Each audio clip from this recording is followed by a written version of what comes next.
रसायन विज्ञान पढ़ाएंगे आपको। कक्षा 11 में रसायन विज्ञान की कुछ मूल अवधारणाएं चल रही हैं। रसायन विज्ञान की मूल अवधारणा मतलब कॉन्सेप्ट मतलब होता है कुछ पॉइंट्स जो नोट करने होते हैं, पढ़ने होते हैं, उसको हम देखते हैं क्या होते हैं। जो 9-10 से आए हैं और 11-12 से भी थोड़ा सा बढ़ा दिए गए हैं, उनको समझना चाहिए।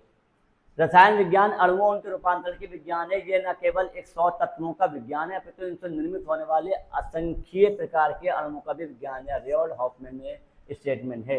विज्ञान को यानी हम जो 118 तत्व, 100 तत्व थे जिस इन्होंने बोला, अब 118 तत्व हैं। उन 118 तत्व से लाखों करोड़ों जो पदार्थ बने हुए जो हम आसपास से पूरे देखते हैं, उनके अणुओं, उनकी संख्या, उनके गुण, उनके क्वालिटी, उनके बनाने के प्रकार, उनके बनने के प्रकार, उनके गुणों के बारे में जो अध्ययन करेंगे वो केमिस्ट्री कहलाएगी। विज्ञान को मानव द्वारा प्रकृति को समझने, उसके वर्णन करने के लिए ज्ञान को व्यवस्थित करने के निरंतर प्रयास के रूप में लिखा जाता है। लगातार कोशिश कर रहे हैं हम सारे केमिकल्स को पकड़ते हैं, फायदेमंद देखते हैं, अपने लिए फायदे से आप चेंज करते हैं, रूप बदलते हैं। कुछ उसमें खतरनाक केमिकल बनाए जाते हैं, खतरनाक रूप भी बनाए जाते हैं, जैसे एटम बम वगैरह। आपने पिछली कक्षाओं में जाना कि हम प्रतिदिन प्रकृति में स्थित विभिन्न पदार्थों और उनमें परिवर्तनों को देखते हैं। दूध से दही बनना, लंबे समय तक गन्ने के रस को रखने पर उसका सिरका बनना, लोहे में जंग लगना, परिवर्तनों, कुछ ऐसे उदाहरण जिन्हें हम बहुत बार देखते हैं। सुविधा के लिए विज्ञान को विभिन्न शाखाओं जैसे रसायन, भौतिकी, जीव विज्ञान, भूविज्ञान आदि में विघटित किया। विज्ञान को, ठीक है, रसायन, भौतिक, जीव विज्ञान, भूविज्ञान आदि में करा गया। विज्ञान की वह शाखा जिसमें पदार्थों के संश्लेषण, संगठन, गुणधर्म और अभिक्रियाओं का अध्ययन किया जाता है। संश्लेषण माना होता है रॉ मटेरियल, यूजलेस मटेरियल से यूजफुल मटेरियल बनाना, या रॉ मटेरियल से, कच्चे मटेरियल से अपने काम का मटेरियल बनाना, पदार्थ को बनाना। संश्लेषण होता है संगठन माने उसमें कौन कौन जुड़ा हुआ है, कैसे कैसे जुड़ा हुआ है वो देखना। गुणधर्म माने क्वालिटी, भौतिक और रासायनिक क्वालिटी, कैसे रिएक्शन करना है, क्या करना है। और अभिक्रिया से रिएक्शन सही के रिएक्शन कैसे वो करेंगे, उसको रसायन कहते हैं, केमिस्ट्री कहते हैं। रसायन विज्ञान का विकास, रसायन जैसा आज हमें समझते हैं बहुत पुराना विज्ञान नहीं है। रसायन का अध्ययन केवल इसके ज्ञान के लिए नहीं किया गया, अपितु माने बल्कि ये दो रोचक वस्तु खोजकारों भरा था। ये थी पारस, पत्थर जो लोहे और तांबे जैसी धातुओं को सोने में बदल सकता हो, ऐसा लगता था। अमृत, जिससे अमृत प्राप्त हो सकता हो। सनातन धर्म में, भारतीय मैथोलॉजी में इसके हिसाब से कैलकुलेशन होती है। और कीमिया, केमिकल को हमने, रसायन को लगातार टेस्ट किया और बताया। पुरातन भारत में लोगों को आधुनिक विज्ञान को बनने बहुत पहले से अनेक वैज्ञानिक तथ्यों की जानकारी थी, कॉन्सेप्ट की जानकारी थी। वे उस ज्ञान का उपयोग जीवन के विभिन्न क्षेत्रों में करते थे। रसायन का विकास प्रमुखता 1300-1600 सीई में कीमिया, 1300 सीई में कीमिया, एल्कीमी और औषध रसायन के रूप में हुआ। कीमिया वर्ड है, कीमिया से निकला केमिस्ट्री, एल्कीमी और औषध रसायन के रूप में। आधुनिक रसायन ने 18वीं शताब्दी में यूरोप में कुछ एल्कीमी परंपराओं के पश्चात आकार प्राप्त किया, जो यूरोप में अरबों द्वारा लाई गई थी। ध्यान रखना, केमिस्ट्री जो लाई गई है यूरोप में वो अरबों द्वारा लाई गई है। इस्लामिक कल्चर से एंट्री हुई है और यूरोप वासियों ने उसको बहुत ऊपर तक परिष्कृत कर दिया, बहुत ऊपर तक रिफाइन कर दिया। दूसरी संस्कृतियों विशेषकर चीनी और भारत में अपनी अलग एल्कीमी परंपराएं थी। ध्यान रखना, केमिस्ट्री चीन और भारतीय में अलग तरह से थी और अरबों में अलग थी। अरबों वाली यूरोप ने पकड़ी है, जिनमें रासायनिक प्रक्रम और तकनीक की जानकारी अधिक थी। रासायनिक प्रक्रम यानी प्रक्रम करके गलाना, सड़ाना, वो केमिकल बनाना, शराब बनाना, वहाँ यूरोप में ज़्यादा चलता था। और यहाँ से धातु को मेटलर्जी करना, धातु को पदार्थ करना, दवाइयाँ बनाना, ये अलग करना। तकनीक की जानकारी अधिक थी, तकनीक। पुरातन भारत में रसायन को रसायन शास्त्र, रसतंत्र, रसक्रिया, रसविद्या कहा जाता है। क्या क्या नाम है? रसायन शास्त्र, रसतंत्र, रसक्रिया, रसविद्या। इनमें धातु कर्म, धातु मेटलर्जी बोलते हैं, धातुओं को शोधन करना, धातुओं को प्राप्त करना। जो आप धातु को अलग अलग करते हो बॉक्साइट से, ठीक है, हेमेटाइट से लोहा अलग करते हो, बॉक्साइट से एल्यूमिनियम अलग करते हो, कॉपर पायराइट से कॉपर अलग करते हो, ये धातु कर्म कहलाता है। औषध दवाइयाँ बनाना, कांति वर्धन, इन चेहरे को खूबसूरत जवान बनाना, अपने आप को, कांच गिलास बनाना, रंजक डाई बनाना। सिंध में, मोहनजोदड़ो और पंजाब में हड़प्पा में की गई योजना। सिंध मोहनजोदड़ो में है, मोहनजोदड़ो सिंध में है और हड़प्पा पंजाब में है। योजनाबद्ध खुदाई से सिद्ध होता है भारत में रासायनिक विकास की कहानी बहुत पुरानी। पुरातात्विक प्रमाणों पर चलता है कि निर्माण के लिए पक्की ईंटों का उपयोग होता था।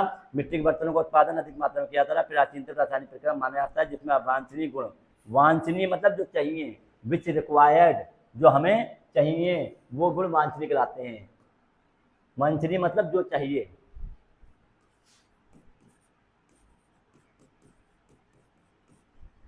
प्राप्त करने के लिए पदार्थों मिलाकर ढाला और अग्नि द्वारा गर्म किया था। मोहनजोदड़ो में ग्लेज किए हुए मिट्टी के, ग्लेज माने चमकीले मिट्टी के बर्तनों के अवशेष प्राप्त हुए। निर्माण कार्य में जिप्सम सीमेंट, जिप्सम सीपीओपी होता है, जिप्सम वो पाउडर के रूप में होता है जो आप ऊपर पीओपी प्लास्टर ऑफ पेरिस या आपके डिजाइन होते हैं जो छत में डिजाइन होता है वो पीओपी बन जाता है, जिप्सम से बनाया जाता है। 10th क्लास में फॉर्मूला पढ़ चुके इसका, जिसमें चूना, रेत और सूक्ष्म मात्रा में कैल्शियम कार्बोनेट होता है। हड़प्पा के लोग फेयंस बनाते थे जो एक प्रकार का कांच होता था, याद कर ले, फेयंस हड़प्पा के लोग बनाते थे जो एक प्रकार का कांच होता है जिसका उपयोग वायुषण किया था। शीशा, चांदी, सोना, शीशा शीशा नहीं है, शीशा लेड है, लेड लेड दोनों ये प्लम्बम कहते हैं, टीबी प्लम्बम या एलईडी लेड, ठीक है। लेड धातु शीशा कहलाती है, ये शीशा नहीं है। चांदी, सोना और तांबा जैसी धातुओं को पिघलाकर फोर्जन द्वारा विभिन्न डिजाइन बनाते हैं। फोर्जन एक मेथड होता है केमिकल जिसके द्वारा उसको पिघलाकर नए नए सांचों में ढालकर कोई नई चीजें बनाई जाती हैं। टिन और आर्सेनिक मिलाकर शिल्प बनाने के ताने, टिन और आर्सेनिक, आर्सेनिक एंटीमनी बिस्मथ ये भारी धातु होती है जो मेटल के बीच में काम आती है धातुओं के। आर्सेनिक मिलाकर, टिन और आर्सेनिक मिलाकर शिल्प बनाने, शिल्प माने मूर्ति वूर्ति बनाने के लिए तांबे की कठोरता सुधारते थे, तांबे को अच्छा करते थे। दक्षिण भारत में मस्की जगह है 1000 से 900 BC तथा उत्तर भारत में हस्तिनापुर तक्षशिला तो ऊपर की जगह है, तक्षशिला गाँव गया, वही गंधा तक्षशिला आ गया, और हस्तिनापुर कहाँ गया, हस्तिनापुर आपका आ गया यही कह रहे हैं दिल्ली और मेरठ के आसपास। में कांच की वस्तु प्राप्ति, कांच के गिलास को रंगने के लिए धातु के ऑक्साइड मिलाए जाते थे, धातु के गिलास को रंगने के लिए। बाद में धातु कर्म का प्रारंभ उपनगरीय में ताम्र युग के प्रारंभ से शुरू हो गया। ताम्र युग, जब तांबे का युग आया, सबसे पहले जो इंसान ने धातु सीखी है वो तांबा सीखी है। तांबा जिसे ताम्र कहते हैं, सांस्कृतिक भाषा में ताम्र वर्ड है, आम भाषा में तांबा कहते हैं, कॉपर। ताम्र युग के प्रारंभ से ही शुरू हो गया था। अनेक पुरातन पुराणों से जिनसे इस मत को बल मिलता है कि तांबे और लोहे के निष्कर्षण की तकनीक भारत में विकसित हुई। कई पुरातन बनाते हैं जिससे पता चलता है कि तांबे को सबसे पहले बनाने की बाद लोहे की निष्कर्षण की तकनीक भारत में ही डेवलप हुई थी। ऋग्वेद के अनुसार 1400 BC, ऋग्वेद मोहनजोदड़ो के बाद का काम है बेटा। इसके बाद आ गए हम, क्या गए, चर्म खाल संस्करण, खाल को सही करना, कपास को रंगना कार्य होता था, तो ये सब क्या हो गया, केमिस्ट्री है ये।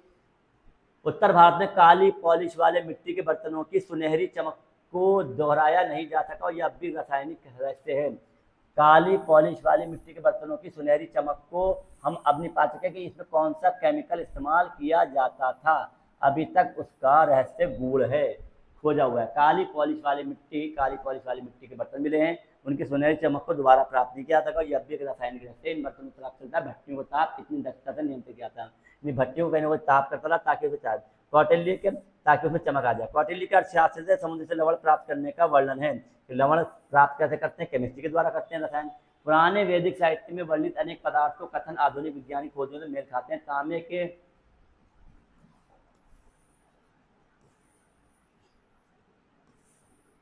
तांबे के बर्तन, लोहा, सोना, चांदी के आभूषण और टेराकोटा तख्तरियां।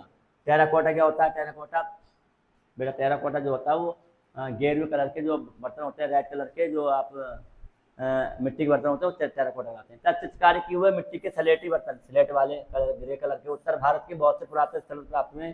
सुश्रुत संहिता, सुश्रुत केमिस्ट्री के बड़े जानकार थे, रसायन के महान साइंटिस्ट गुजरे हैं। संहिता में उनकी स्टेटमेंट में किताबों में क्षारकों का महत्व बताया है, बेस का महत्व बताया गया है।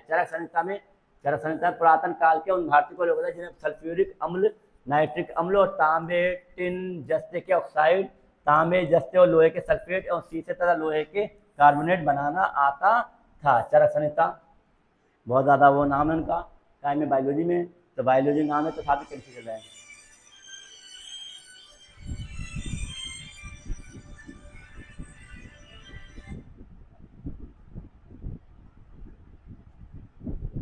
चलिए इससे आगे हम कल पढ़ाएंगे। धन्यवाद।